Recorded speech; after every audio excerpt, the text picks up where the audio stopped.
Donc après 8 heures de séchage, on va voir les résultats.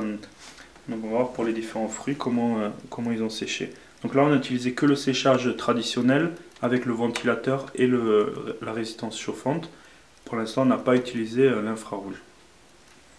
Donc après 8 heures de séchage, on peut voir ici que la banane n'est pas du tout encore sèche, elle est encore très molle.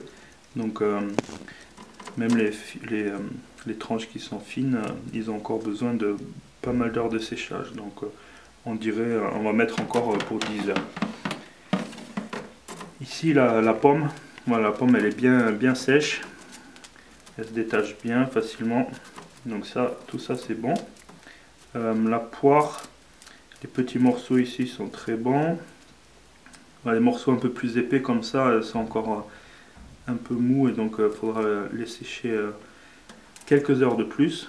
Donc on va faire un premier tri de tout ce qui est sec pour le mettre de côté et laisser sécher encore les morceaux qu'il faut. Ici pareil, la pomme elle est très bien séchée. Le kiwi, tout ça c'est bon.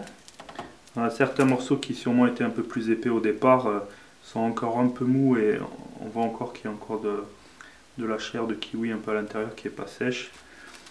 Voilà, ici aussi, donc faire le tri et sécher un peu plus. Bon, en tout cas, le résultat sur les pommes est très bien. Les tranches fines de kiwi et de poire sont très bien aussi. Et tout ce qui est un peu plus épais à laisser sécher encore quelques heures. Et la banane à laisser sécher encore 10 heures. Voilà. Donc on remet encore un peu. Voici les tranches de banane séchées après environ 14 heures de séchage. Les tranches de kiwi les plus fines étaient prêtes après 8 heures de séchage. Les autres ont eu besoin de quelques heures de plus, comme la poire.